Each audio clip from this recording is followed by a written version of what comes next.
올 둘째 주 공과교육 시작하도록 하겠습니다. 창세기 28장 가지고 함께 야곱 두 번째 시간입니다. 지난 시간 야곱이 장자권을 빼앗아 축복을 받는 말씀 가지고 함께 나눴었고요. 그 안에 있었던 야곱의 뿌리 깊은 갈망, 이 소망함이 무엇이었는지, 그리고 그 본문을 통해서 하나님 우리에게 무엇을 또 가르쳐 주고 계신지를 함께 살펴보았습니다. 자, 이제 이 부모를 속이고 아버지를 속이고 대신 축복을 받고 난 후에 에서가 들에서 사냥을 마치고 돌아와서 축복을 받고자 합니다. 그런데 이미 축복은 한 상태였죠. 그래서 1번부터 보면요, 에서가 그 사실을 알고 야곱을 죽이려고 합니다. 근데 마침 또 리브가가 그것을 듣고 그걸 알게 되어서 야곱에게 한 가지를 말해주죠. 자신의 오라버니였던 라반의 집에 가서 피신해 있어라. 형의 분노가 좀 잦아들 때까지. 그래서 피신 계획을, 도망 계획이라고도 볼 수 있고요. 계획을 세우게 됩니다. 이게 첫 번째 내용이 되겠습니다. 지난주 내용을 한번 짚어주시고, 형이 돌아와서 너무 화가 났다. 죽이려고 했다. 그래서 오라버니 외삼촌의 집으로 도망가게 된다라는 걸 함께 나눠주시면 되겠습니다. 자, 도망가는 이 길은요, 28장 10절을 보면 하란, 브엘세바를 떠나 하란으로 향하여 가더니, 이곳이 이제 라반이 있는 곳이거든요. 자, 하란은 지금 있는 곳에서 약 800에서 900km 정도 떨어진 곳입니다.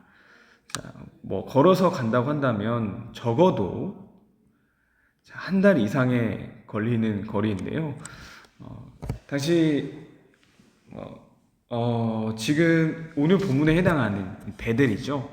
베델은 그럼 어느 정도 온 거냐라고 했을 때, 자, 베델은 한 7, 80km 정도로 보거든요. 그래서 도망을 출발한 지 약 한 3, 4일 정도 되었을 때입니다. 자, 성경을 읽을 때 굉장히 중요한 게 감정을 이입하는 것, 그 사람이 되어보는 것이거든요. 자, 형이 죽인다는 소식을 듣고 지금 도망을 쳤습니다. 그냥 여행을 가는 게 아니라요, 도망입니다. 어떤 마음으로 도망을 갔을까요? 그냥 뭐 룰루랄라 가진 않았겠죠. 급하고 불안하고 두려움을 가지고 갔을 거고요.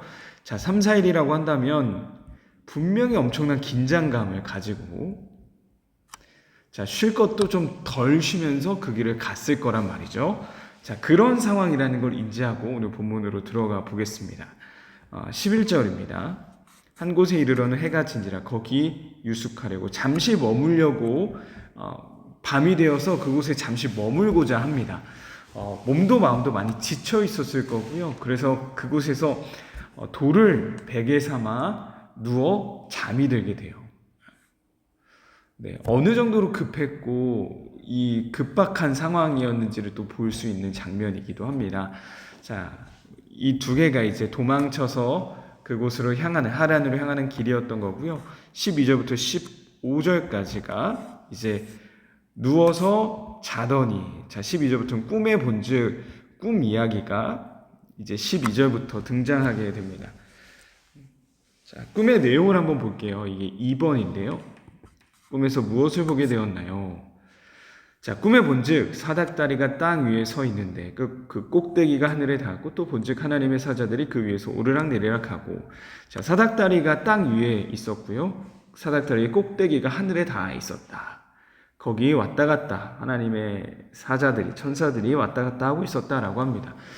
여기서 제일 이제 핵심이 되는 건 사닥다리죠. 사닥다리란 무엇이냐?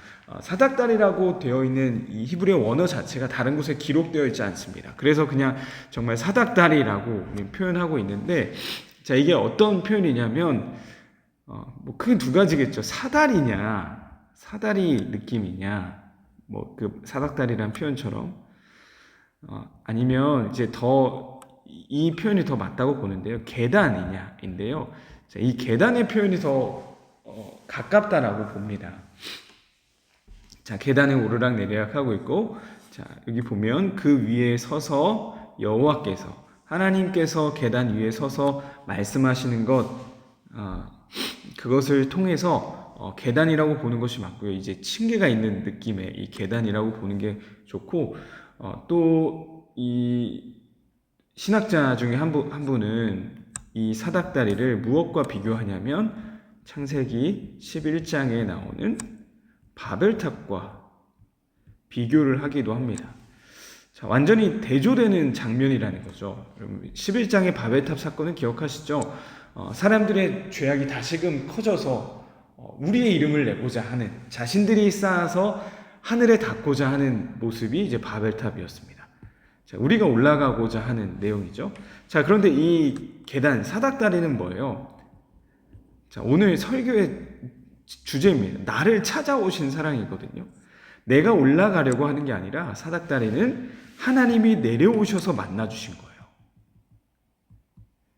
이 비교를 이제 명백하게 하고 있다라고 해서 바벨탑과 또 비교하기도 합니다. 그렇게 이해한다면 오늘의 이 주제가 더 와닿을 수 있을 것 같습니다. 자, 꿈에서 본즉 하나님이 연결하신, 하나님이 내려오시는 계단이 쭉 왔던 거고요. 하나님께서 그 위에서 말씀하십니다. 하나님의 말씀이 13절부터 15절까지 기록되어 있는데요. 이 말씀은 어찌 보면 야곱의 인생에 있어서 가장 중요한 말씀이 되겠습니다. 하나하나 정말 다 읽어보시면 좋겠고, 공과 시간에도 우리 아이들과 같이 읽어주시면 좋을 것 같아요. 13절부터 15절을 한번 읽어보도록 하겠습니다. 자, 지우고, 자, 13절부터 15절 같이 한번 읽어볼까요? 시작. 또 본즉 여호와께서 그 위에 서서 이르시되 나는 여호와니 너의 조부 아브라함의 하나님이요 이삭의 하나님이라. 내가 누워있는 땅을 내가 너와 내 자손에게 주리니 내 자손이 땅의 티끌같이 되어 내가 서쪽과 동쪽과 북쪽과 남쪽으로 퍼져나갈지며 땅의 모든 족속이 너와 내 자손으로 말미암아 복을 받으리라. 내가 너와 함께 있어 내가 어디로 가든지 너를 지키며 너를 이끌어 이 땅으로 돌아오게 할지라. 내가 내게 허락한 것을 다 이루기까지 너를 떠나지 아니하리라 하신지라. 아멘. 자, 하나님께서 특징이 있죠. 찾아오셨다는 거. 찾아오셔서 축복이죠. 네, 주겠다. 퍼져나가겠다. 복을 받을 거다. 축복의 말씀이고요. 이렇게 내가 절대 하지 않을 거다. 이렇게 해줄 거다라는 약속입니다. 네, 엄청난 이제 축복을 받은 거예요, 야곱은. 자, 하나씩 좀 볼까요? 나는 너의 조부 아브라함의 하나님이요 이삭의 하나님이라. 조상의 하나님이 이제 너의 하나님이다라는 걸 이제 말해주고자 하시는 겁니다. 네가 누워있는 땅 내가 너와 내 자손에게 줄 것이다. 자, 누워있는 땅을 줄 거다라고 하고요. 이 땅에 대한 내용이 많이 나오죠. 자, 보면 15절 보면 너를 이끌어서 이 땅으로 돌아오게 할 거다. 누워있는 땅, 이 땅으로 돌아오게 할 거다. 자, 지금 누워있는 땅, 이 땅은 도망치다 잠시 누워있는 곳이거든요. 그러니까 내가 하란으로 가지만, 지금은 비록 도망가지만 다시 돌아오게 할 거야 라는 걸 보여주고 있는 거예요. 자, 그리고 그 중간에 보십시오. 자손이 땅의 티끌같이 되어 퍼져나갈 거고 온 사방으로 퍼져나갈 거고 너와 내 자손으로 말미암아 복을 받으리라. 아브라함에게 주셨던 복이죠. 복의 근원. 결국 지금 장자의 축복이 야곱을 통해 이루어질 거다라는 걸 다시 한번 선언하고 계신 겁니다. 자, 함께 계실 거라고 하고요. 어디로 가든지 너를 지킬 거라고 말씀하십니다. 아마 이게 가장 함께 있을 거고 어디 가든지 지켜줄 거야. 이 말이 야곱에게 가장 큰 위로가 되지 않았을까요? 왜냐, 지금 도망가고 있거든요. 다시 너를 이끌어서 돌아오게 할 거고 이 모든 것 다 이루기까지 절대 너를 떠나지 않을 거야 라는 약속의 말씀을 해주시는 거죠. 자, 도망가는 중이었는데요. 그 땅을 주시겠다는 건 앞으로의 이야기를 사실 예견할 수 있게 해주는 거예요. 야곱의 인생 앞으로 정말 더 파란만장하게 펼쳐지잖아요. 자, 그런데 결국에는 어떻게 될 거라는 겁니까? 하나님의 보호하심과 지키심, 복주심이 그 인생을 이끌 거라는 걸 지금 이미 보장해 주고 있는 거예요. 언제요? 도망갈 때. 자, 그러니까 이제 약속하신 걸 끝내 하나님 이루실 거라고 하거든요. 이룰 거고 떠나지 않을 거래요. 자, 우리 이 약속의 특징을 계속 살펴보고 있습니다. 하나님의 약속, 하나님 약속하실 필요 없어요. 근데 약속하셔서 우리에게 약속하십니다. 찾아오셔서. 약속하셨다는 건 스스로를 제한하는 겁니다. 왜냐? 하나님은 약속 지키셔야 되거든요. 우리 그런 약속을 지금 야곱에게 해주고 계신 거죠. 그래서 고든 웬함이라는 신학자는 이렇게 표현합니다. 야곱의 생애가 어떤 기대치 못한 전환점을 밟게 되든지 간에 여호와께서 그와 함께 하시고 그를 환난에서 구하시고 약속하신 것을 끝내 이루실 것임이 보장되고 있다. 보장이에요, 보장. 왜냐? 약속이 됐기 때문에 야곱은 여기서 이미 보장된 겁니다. 자, 이러한 이 환상 중에, 꿈 중에 하나님의 약속을, 보장된 약속을 받은 야곱의 반응을 보겠습니다. 16절. 잠이 깨어 이르되 여호와께서 과연 여기 계시거늘 내가 알지 못하였도다. 놀란 거죠. 아, 하나님 나와 함께 계셨구나. 지금 도망자의 생활, 아니 그 이전부터 보자면 나는 항상 뒤처져 있고 비교당했던 그런 인생이지만, 그래서 결국 뺏었지만 죽임당할 게 무서워서 도망가는 입장이었는데 하나님이 나와 함께 하신대요. 아, 하나님 나와 함께 하시는구나. 16절 전환점을 맞이한 거죠. 17절을 보십시오. 두려워했다라고 합니다.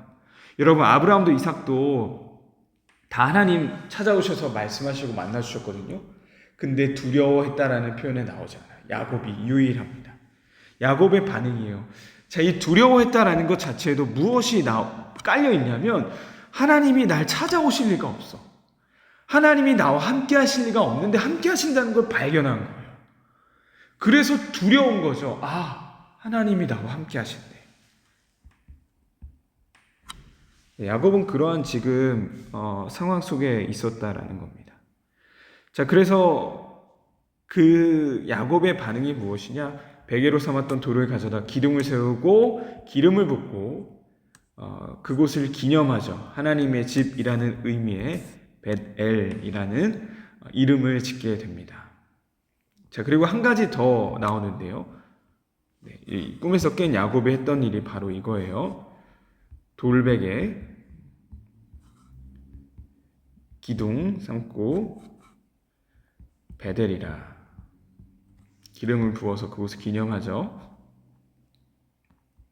자, 한 가지 더 하는데요. 20절부터 22절 서원을 합니다. 서원의 내용이 또 이것도 좀 해석의 여지가 있는데 한번 보도록 할게요. 자, 하나님이 나와 함께 계셔서 내가 가는 이 길에서 나를 지키시고 먹을 떡과 입을 옷을 주시어 내가 평안히 아버지 집으로 돌아오게 하시오면 하나님이 나의 하나님 되실 거고 이 돌이 기둥으로 세운 이 돌이 하나님의 집이 될 것이고 내게 주신 모든 것에서 10분의 1을 내가 반드시 하나님께 드리겠나이다 라고 말합니다. 크게 이제 설교에서 이런 걸 다 다루진 않을 건데 몇 가지만 짚어볼게요. 첫 번째, 자, 조건물입니다. 자, 서원입니다. 이 서원도 사실 하나님께 다 이제 맡겨드리는 형식이 이제 서원인데, 근데 이게 조건문으로 되어 있어요. 무슨 말이냐? 뭐뭐 해주시면이에요. 자, 조금 전까지만 해도 두려움과 놀람 속에 있었던 야곱인데 또 조건문을 달고 있어요. 여러분, 이게 야곱입니다. 야곱은 굉장히 야같습니다. 이게 정말 끝까지 가는데 아무튼 두려움과 놀람 속에 있었지만 여전히 뭐뭐 해주시면 이라고 말하고 있어요. 자, 또 한 가지 그가 드리겠다고 하는 것, 드림의 내용이라고 할까요? 자, 볼게요. 자, 여호와께서 나의 하나님이 되실 것이요. 22절. 자, 기둥으로 세운 이 돌이 하나님의 집이 될 것이다. 하나님의 집. 기둥이 집이 될 것이고 10분의 1, 11조 드리겠다라고 합니다. 자, 그런데 만약 이 길에서 나를 지키시고 평안히 다시 돌아오게 하면 목숨이 달린 거잖아요. 사실 목숨을 잃을까 봐 도망가는 거니까. 나를 지키시고 나를 정말 먹이시고 입히셔서 다시 평안히 돌아오게 하시면 내가 세웠던 이 기둥이, 돌기둥이 하나님의 집이 될 거고 10분의 1 드리겠다. 여러분, 이게 냉정히 말해서요. 수지타산이 맞는 지금 서원인가요? 하나님 살려주시면 내 11조 바칠게요. 이거거든요. 네, 정말 별거 없죠. 내용은. 네, 그런 지금 고백을 하고 있는 거예요. 자, 그러나 이 고백이 좀 또 믿음의 고백일 수 있는 게 있습니다. 뭐냐면 조건문의 내용을 보십시오. 나와 함께 계셔서 지키시고 입을 옷을 주시고 돌아오게 하시면. 자, 조건문을 제시하는데요. 조건문의 근거가 무엇일까요? 하나님이 해주신 약속이에요. 지금 약속 위에서 지금 서원하고 있는 겁니다. 무모한 약속도 아니고 뭐 그런 게 아니라 하나님 이런 약속 해주셨죠. 그 약속 위에서 지금 그가 고백하고 나아가고 있다라는 거죠. 자, 그리고 이것은 또한 온전한 신뢰일 수 있습니다. 이렇게 보는 학자들도 있습니다. 하나님과 거래하는 것처럼 보이지만 오히려 얼마나 전적으로 의지하는지, 전적인 의지의 모습인지를 강조해주고 있는 거예요. 무슨 말이냐? 여러분, 지금까지라고 할까요? 형의 뒤꿈치를 붙잡고 나왔던, 그리고 형의 것을 빼앗았던 야곱입니다. 주로 욕심을 부리는, 질투를 가진 야곱이었어요. 근데 그가 어떻게 지금 바뀌고 있죠? 드리겠다. 드림의 사람이 되어 있습니다. 자, 무슨 말일까요? 이런 하나님을 만나니 드릴 수 있다. 이렇게 된 거죠. 하나님을 만나고 나서 변화된 야곱을 보여주고 있는 겁니다. 자, 그러니까 이 세 구절을 통해서 이걸 좀 긍정적으로도 볼 수 있고 그 안에 야가 빠진 야곱으로도 볼 수 있지만 기본적인 것은 하나님을 만나 그의 인생이 터닝 포인트를 맞이했다는 것, 그리고 그 위에 이제 야곱은 살아갈 거라는 건 변함이 없다라는 거죠. 이제 이것을 통해서 마지막 적용하고자 하는 것은 무엇이냐면요, 바로 아까 했던 표현 중에 하나인데요. 어디 있을까요? 이겁니다. 보장입니다. 보장. 자, 이제 보장된 삶을 살아갑니다. 무엇 때문에요? 나를 찾아오신 하나님의 약속에 의해서요. 자, 이것은 그리스도인도 마찬가지입니다. 자, 우리의 삶은, 예수를 믿는 우리의 삶은 하나님이 보장해 주시는 삶입니다. 하나님의 부르심에는 실패가 없기 때문에. 하나님이 나를 부르셨기 때문에요. 하나님의 부르심으로 인해 우리는 보장된 삶입니다. 어떤 게 보장되었을까요? 하나님의 자녀가 얻는 그 자녀됨의 권세가 우리는 보장이 되어 있습니다. 그래서 우리는 죽음도 고난도 두려움이 없을 수 있는 거예요. 여러분, 무엇인가가 보장된 삶은요, 다를 수밖에 없거든요. 그것을 가장 잘 보여준 신학이 뭐냐면 우리 중등부 제자반에서 하고 있는 언약 신학입니다. 보장된 삶은 다르다는 거예요. 하나님이 약속해 주셨기 때문에. 자, 그렇기 때문에요, 우리의 삶은 달라야 되는 겁니다. 하나님의 자녀로서 약속이 보장된 나의 삶 속에, 그래서 우리는요, 변화가 있어야 되고 도전이 있어야 됩니다. 왜냐? 우리는 보장이 됐거든요. 몇 번이고 강조해도 아깝지 않을 구절입니다. 예수 그리스도를 믿어 하나님의 자녀된 우리의 삶이 어떤 삶이 되어야 하는지를 보여주는 대표적인 장이 로마서 8장입니다. 8장 1절 2절 보겠습니다. 그러므로 이제 그리스도 예수 안에 있는 자에게는 결코 정죄함이 없나니 이는 그리스도 예수 안에 있는 생명의 성령의 법이 죄와 사망의 법에서 너를 해방하였습니다. 우리 주 안에서, 주를 믿는 우리는 주 안에서 자유케 된 존재라는 겁니다. 자, 그래서 우리의 삶은 완전히 다른 삶을 살아가야 되는 거예요. 그러니까 죄와 사망의 법이 아닌 생명의 성령의 법이 지배하는 삶을 살아가야 되는 거죠. 자, 그런데 우리의 삶은 어떻습니까? 죄와 사망의 법이 만연한 이 세상 가운데 똑같은 두려움과 똑같은 지배 아래서 살아가는 것처럼 느낄 때가 더 많다는 거예요. 왜냐? 우리는 이 세상에서 같이 살아가기 때문이죠. 그런 우리에게 하나님이 보장해 주신 것이 있습니다. 26절 볼까요? 이와 같이 성령도 우리의 연약함을 도우시나니 우리는 마땅히 기도할 바를 알지 못하나 오직 성령이 말할 수 없는 탄식으로 우리를 위하여 친히 간구하시느니라. 27절까지 보겠습니다. 마음을 살피시니 이가 성령의 생각을 아시나니 이는 성령이 하나님의 뜻대로 성도를 위하여 간구하십니다. 무슨 말이냐면요, 예수를 믿어 새로운 질서 안에 들어온 우리의 삶은요, 성령이 우리를 위해 도우시는, 성령이 우리를 위해 간구하시는 삶이라는 거죠. 한마디로 성령이 도우실 것이니 걱정하지 말라는 거예요. 그것의 절정이 무엇이냐? 28절입니다. 우리가 알거니와 하나님을 사랑하는 자 곧 그의 뜻대로 부르심을 입은 자들에게는 모든 것이 합력하여 선을 이루느니라. 합력하여서 모든 것이라고 합니다. 여기서 나오는 모든 것은요, 우리가 했던 죄로 인한 결과일 수 있고 실수일 수 있고 세상의 흐름에 따라갈 수밖에 없었던 우리의 연약함일 수 있어요. 근데 그 모든 것 하나님이 합력하여서 선을 이루실 것이니 처음으로 돌아가서 걱정하지 말라는 거죠. 우리 그러한 존재라는 거예요.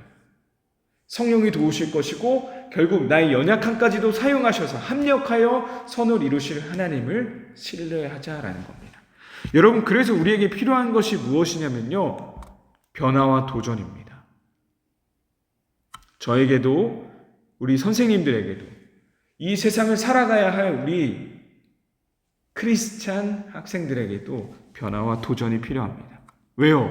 하나님이 보장해 주셨다니까요. 하나님의 울타리 안에서 여러분 실패라는 거 없는 겁니다.